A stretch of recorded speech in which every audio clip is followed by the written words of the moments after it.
இயேசுவில் எனக்கு பிரியமான சகோதர சகோதரிகளே, இன்று தவக்காலத்தின் 4ஆம் வாரம் செவ்வாய்க்கிழமையில் நாம் இருக்கின்றோம். இந்த நாள் உங்களுக்கு இனிய நாளாக அமைய வாழ்த்துகிறேன், ஜெபிக்கின்றேன். இன்றைய இறைவார்த்தை சிந்தனைகளுக்கு நாம் கவனமுடன் செவிகொடுப்போம். இறைவாக்கினர் எசேக்கியேல் நூலிலிருந்து வாசகம். அதிகாரம் 47. இறை வார்த்தைகள் 1 முதல் 9 மற்றும் 12 முடிய. அந்நாள்களில் வானதூதர் என்னை கோவிலின் நுழைவாயிலுக்கு மீண்டும் அழைத்து வந்தார். அங்கு நான் கோவிலின் வாயிற்படியின் கீழிருந்து கிழக்கு நோக்கி தண்ணீர் வருவதை கண்டேன். ஏனெனில் கோவில் கிழக்கு நோக்கி இருந்தது. தண்ணீர் கோவில் மற்றும் பீடத்தின் தெற்கு பக்கத்திலிருந்து வந்தது.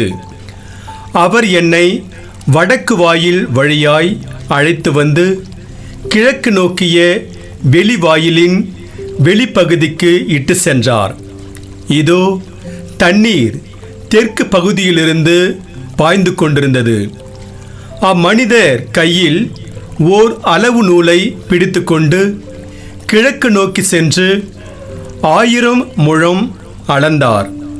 பின்னர் கணுக்கால் அளவு ஆழமுள்ள அத்தண்ணீர் வழியாய் என்னை அழைத்து சென்றார். அவர் மேலும் 1000 முழம் அளந்து என்னை முழங்கால் அளவு ஆழமுள்ள தண்ணீரில் அழைத்து சென்றார். மேலும் 1000 முழம் அளந்து இடுப்பளவு தண்ணீரில் என்னை நடத்தி சென்றார். அவர் மேலும் 1000 முழம் அளந்தார். ஆனால் இப்போது அது ஆறாக ஓடியது. எனவே என்னால் அதை கடக்க இயலவில்லை. ஏனெனில் தண்ணீர் உயர்ந்து நீந்தி போகும் அளவுக்கு ஆழமுடையதாய் யாராலும் நடந்து கடக்க முடியாத ஆறாய் ஓடியது. அவர் என்னிடம், மானிடா, இதை பார்த்தாயா என்றார். பின்னர் அவர் என்னை ஆற்றின் கரைக்கு அழைத்து சென்றார். நான் அங்கே சென்றபோது ஆற்றின் இரு கரைகளிலும் எண்ணற்ற மரங்கள் நிற்க கண்டேன். அவர் என்னிடம் உரைத்தது, இத்தண்ணீர் கிழக்கு பகுதியை நோக்கி பாய்ந்து அரபாவில் சேர்கிறது. அங்கு அது கடலோடு கலக்கிறது. அது கடலோடு கலக்கையில் அத்தண்ணீர் அங்கு நல்ல தண்ணீராக மாறும். இந்த ஆறு பாயுமிடமெல்லாம் திரளான உயிரினங்கள் வாழும். அங்கு ஏராளமான மீன்கள் இருக்கும். ஏனெனில் இத்தண்ணீர் பாய்ந்து அங்குள்ள நீரை நல்ல நீராய் மாற்றும். எனவே அது பாயுமிடமெல்லாம் யாவும் உயிர் வாழும். பல வகையான பழமரங்கள் ஆற்றின் இரு மருங்கிலும் வளரும். அவற்றின் இலைகள் உதிரா, அவற்றில் கனிகள் குறையா. ஒவ்வொரு மாதமும் அவை கனி கொடுக்கும். ஏனெனில் தூயகத்திலிருந்து தண்ணீர் அவற்றிற்கு பாய்கின்றது. அவற்றின் கனிகள் உணவாகவும் இலைகள் மருந்தாகவும் பயன்படும். ஆண்டவரின் அருள்வாக்கு. இறைவனுக்கு நன்றி. பதிலுரை பாடல். திருப்பாடல் 46. பல்லவி. ஆண்டவர் நம்மோடு இருக்கின்றார், நமக்கு அரணாயும் இருக்கின்றார். ஆண்டவர் நம்மோடு இருக்கின்றார், நமக்கு அரணாயும் இருக்கின்றார். கடவுள் நமக்கு அடைக்கலமும் ஆற்றலுமாய் உள்ளார். இடுக்கண்ணுற்ற வேலைகளில் நமக்கு உற்ற துணையும் அவரே. ஆகையால் நில உலகம் நிலை குலைந்தாலும், மலைகள் ஆழ்கடலில் அதிர்ந்து நடுங்கினாலும் எங்களுக்கு அச்சம் என்பதே இல்லை. பல்லவி. ஆண்டவர் நம்மோடு இருக்கின்றார், நமக்கு அரணாயும் இருக்கின்றார். ஆறு ஒன்று உண்டு. அதன் கால்வாய்கள் உன்னதரான கடவுளின் திரு உறைவிடமான நகருக்கு பேரின்பம் அளிக்கின்றன. அந்நகரின் நடுவில் கடவுள் இருக்கின்றார். அது ஒருபோதும் நிலை குலையாது. வைகரை தோறும் கடவுள் துணை அதற்கு உண்டு. பல்லவி.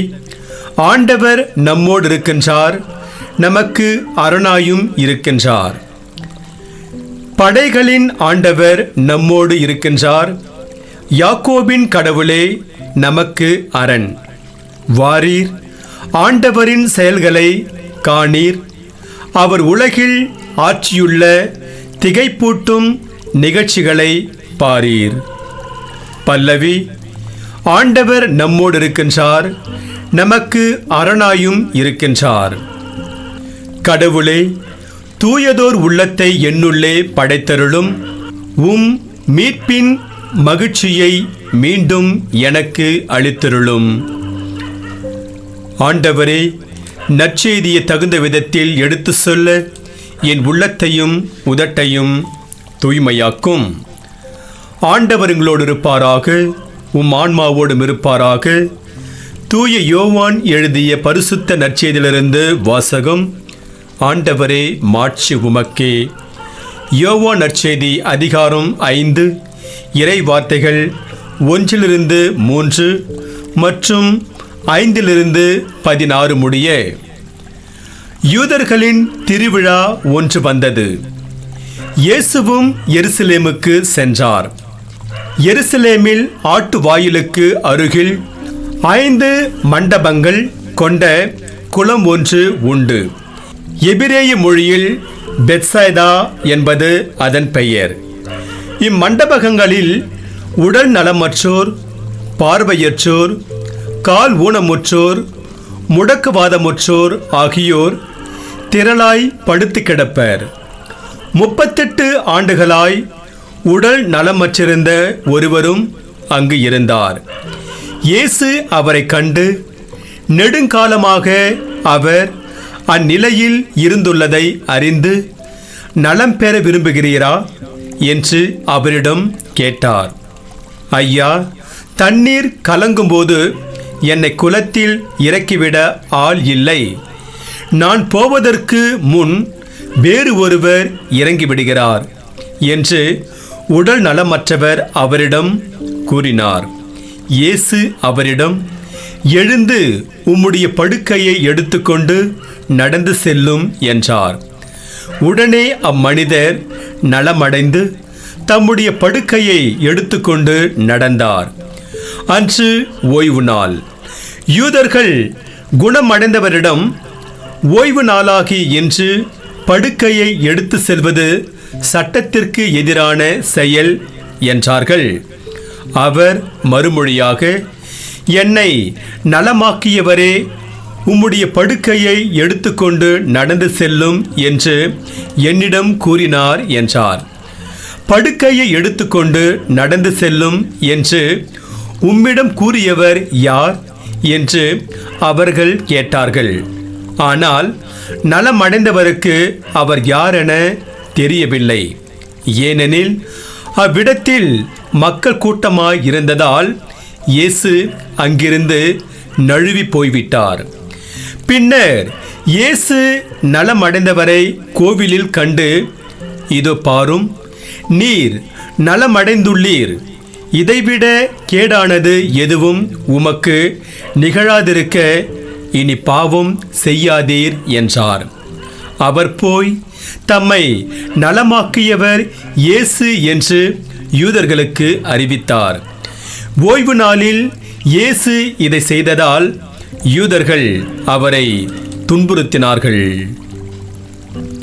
ஆண்டவரின் அருள்வாக்கு. கிறிஸ்துவே உமக்கு புகழ். நற்செய்தி வாக்கினால் என்னுடைய பாவங்கள் அகல்வதாக. ஆமென். படைகளின் ஆண்டவர் நம்மோடு இருக்கின்றார். இயேசுவில் எனக்கு பிரியமான சகோதர சகோதரிகளே, ஞாயிறு திருப்பலி முடிந்து தாயும் மகளும் வீட்டிற்கு திரும்பி வந்து கொண்டிருந்தார்கள். மகள்தான் முதலில் பேச்சை எடுத்தாள். அம்மா, பங்கு தந்தை மறையுறையில் சொன்னது எனக்கு கொஞ்சம் கூட புரியவே இல்லை. ஒரே குழப்பமாக இருக்கிறது. அவர் சொன்ன எது உனக்கு விளங்கவில்லை, எது உனக்கு புரியவில்லை என்று என்னிடம் சொல், நான் உனக்கு விளக்கம் தருகின்றேன் என்று சாந்தமாய் பதிலளித்தாள் தாய். முதலில் கடவுள் நம் எல்லோரையும் விட பெரியவர் என்றார். பிறகு கடவுள் நம் ஒவ்வொருவருக்குள்ளும் இருக்கின்றார் என்றார். நம் எல்லோரையும் விட பெரியவர் நமக்குள் எப்படி இருக்க முடியும் என்பதுதான் எனக்கு புரியவில்லை என்று சொல்லிவிட்டு தாயின் பதிலுக்காக காத்திருந்தாள் மகள். மகளே, நான் சொல்வதை நன்றாக மனதில் வைத்துக்கொள் என்று விளக்கமளிக்க தொடங்கிய தாய், நம்மை விட பெரியவர் நமக்குள் இருக்க முடியும் எனில் அவரால் ஆகாதது ஒன்றுமில்லை. அது தவிர அவர் நமக்குள் இருக்கின்றார் என்கிற போது அவரை மற்றவருக்கு நமது வார்த்தைகளால், செயல்களால் வெளிக்காட்ட வேண்டும். அதற்காகவே அவர் நமக்குள் இருக்கின்றார் என்று தீர்க்கமாய் சொல்லி முடித்தாள். ஆம், இயேசுவில் எனக்கு பிரியமான சகோதர சகோதரிகளே, எல்லாம் வல்ல கடவுள் நமக்குள், நம் நடுவில் இருக்கின்றார். அதைத்தான் இந்த நிகழ்வும் இன்று நாம் பாடக்கேட்ட பதிலுரை பாடலும் நமக்கு உணர்த்துகின்றது. கடவுள் நம்மோடு இருக்கின்றார் என்பதை எப்படி நாம் புரிந்து கொள்வது என்பதை பற்றி நாம் சிந்தித்து பார்ப்போம். கொரோனா பெருந்தொற்று, இயற்கை பேரிடர்கள், பொருளாதார மந்தநிலை என நம்முடைய எதிர்கால வாழ்வையே கேள்விக்குள்ளாக்குபவை பல உள்ளன. இவற்றுக்கு நடுவில் நம்முடைய வாழ்வை உயிர் துடிப்போடு வைத்திருப்பது கடவுள் மீது நாம் கொண்டிருக்கும் நம்பிக்கைதான். இன்று நாம் பதிலுரை பாடலாக பாடக்கேட்ட திருப்பாடலில் ஆசிரியர், நில உலகம் நிலை குலைந்தாலும், மலைகள் ஆழ்கடலில் அதிர்ந்து நடுங்கினாலும், கடலின் அலைகள் கொந்தளித்து பொங்கினாலும் கடவுள் துணையாய் இருப்பதால் எங்களுக்கு அச்சம் என்பதே இல்லை என்கிறார். இவ்வார்த்தைகள் திருப்பாடல் ஆசிரியர் கடவுள் மீது கொண்டிருக்கும் ஆழமான நம்பிக்கையை காட்டுகிறது. மேலும் புனித பவுல் சொல்லும் கிறிஸ்துவின் அன்பிலிருந்து நம்மை பிரிக்கக்கூடியது எது என்ற வார்த்தைகளையும் நினைவூட்டுகின்றன. ஆதலால் இறையேசுவில் பிரியமான சகோதர சகோதரிகளே, நாம் இடு கண்ணூரும் வேளையில் இறைவன் நம்மோடு இருக்கின்றார் என்பதில் ஆழமான நம்பிக்கை வைத்து மகிழ்ச்சியாய் வாழ்வோம். அவநம்பிக்கை ஆளையே சாய்த்துவிடும். நம்பிக்கை நலமான வாழ்வுக்கு வழிவகுக்கும். உலகம் முடியும் வரை நம்மோடு இருக்கும் கடவுளோடு நாம் இருக்க வேண்டியது கட்டாயம். கடவுளின் உடனிருப்பை நமது நற்செயல்களாலும் நல்வார்த்தைகளாலும் மற்றவருக்கு வெளிப்படுத்துவோம். அஞ்சாதே, நான் உன்னுடன் இருக்கிறேன், கலங்காதே, நான் உன் கடவுள் என்று எசாயா புத்தகத்தில் 41 அதிகாரம் 10வது வசனத்தில் ஆண்டவர் கூறுகிறார்.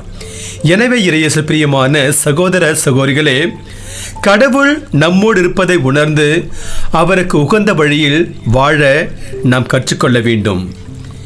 அந்த வீட்டில் இருந்த 2 சிறுவர்களுக்கும் அடிக்கடி சண்டை வரும். சண்டையில் எப்போதும் மூத்தவனே வெல்வான்.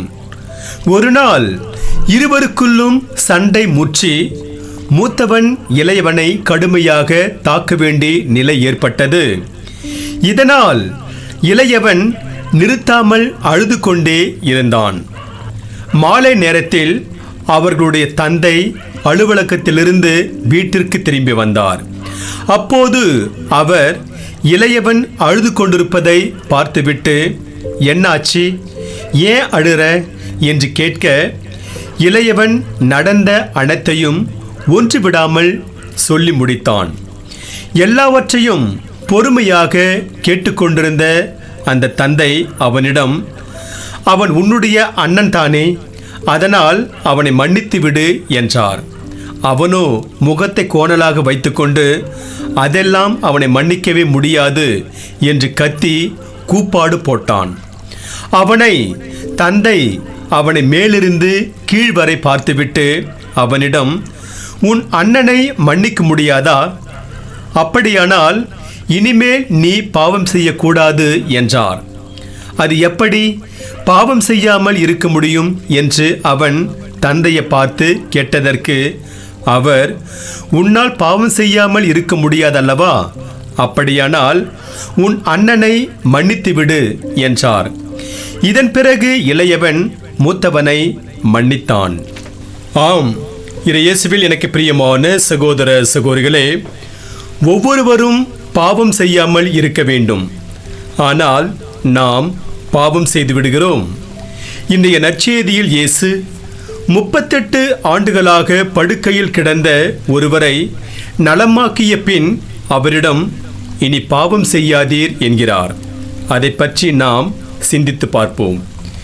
யோவான் நற்செய்தியில் வரும் பெரும்பாலான நிகழ்வுகள் பாஸ்கா விழா, கோவில் அர்ப்பண விழா என்று திருவிழாக்களின் பின்னணியிலேயே வரும். இன்றைய நற்செய்தியில் வரும் இயேசு 38 ஆண்டுகளாய் படுக்கையில் கிடந்தவரை நலமாக்குகின்ற நிகழ்வும் திருவிழாவின் பின்னணியில்தான் வருகிறது. இதில் இயேசு படுக்கையில் கிடந்த மனிதரை நலமாக்கிய பின் சொல்லக்கூடிய இனி பாவம் செய்யாதீர் என்ற வார்த்தைகளை மட்டும் நமது சிந்தனைக்கு எடுத்துக்கொள்வோம். யூதர்கள் நடுவில் பாவத்திற்கும் நோய்க்கும் இடையே நெருங்கிய தொடர்பிருப்பதாக நம்பிக்கை இருந்தது. இதை தூய யோவான் நற்செய்தியில் 9ஆம் அதிகாரம் 1-3 முடிய வாசிக்கிறோம்.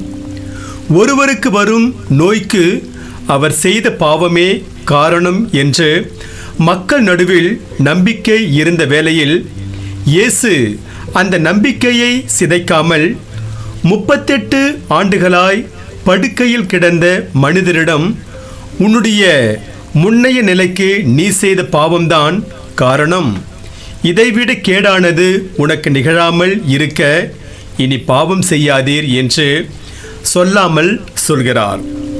பாவம் கடவுளோடு நாம் கொண்டிருக்கும் உறவை துண்டிப்பதால் அவரிடமிருந்து பெறுகின்ற ஆசிகளை நாம் இழக்கும் நிலைக்கு தள்ளப்படுகின்றோம். இறைவாக்கினர் எசேக்கியேல் நூலிலிருந்து எடுக்கப்பட்ட இன்றைய முதல் வாசகம், கோவிலிருந்து வரும் தண்ணீர் பாயுமிடமெல்லாம் யாவும் உயிர் வாழும் என்று வாசிக்கின்றோம். இயேசு வாழ்வளிக்கும் தண்ணீராய் இருப்பதால் அவரோடு உள்ள உறவை நமது பாவத்தால் துண்டித்தால் நமக்கு நோயும் எல்லா விதமான கேடும் வரத்தான் செய்யும். எனவே இறையேசு பிரியமான சகோதர சகோதரிகளே, நாம் ஆண்டவரோடு உள்ள உறவில் நிலைத்திருந்து பாவம் செய்யாது இருப்போம். இன்று நமக்கு கொடுக்கப்படுகின்ற இறை சிந்தனையாக, கடவுள் பாவத்தை வெறுக்கிறார், பாவிகளை அல்ல. பாவம் செய்ய செய்ய நாம் கடவுளை விட்டு விலகி போய்விடுகிறோம். வாழ்வின் ஊற்றான கடவுளோடு நாம் எப்போதும் ஒன்றிருந்து அவரது ஆசிகளை பெறுவோம். இன்று நமக்கு கொடுக்கப்படுகின்ற இறை வார்த்தையாக, பாவிகளே மனம் திரும்புங்கள், அவர் திருமுன் நேர்மையுடன் ஒழுகுங்கள் என்று தோபித்து புத்தகத்தில் 3ஆம் அதிகாரம் 8வது வசனத்தில் தோபித்து நூல் கூறுகிறது. எனவே இறையேசு பிரியமான சகோதர சகோதரிகளே, நாம் பாவத்தை விட்டு விலகி ஆண்டவரோடு ஒன்றித்திருந்து இறையருளை நிறைவாக பெறுவோம். இறைவன் உங்கள் அனைவரையும் நிறைவாக ஆசீர்வதிப்பாராக. ஆமென்.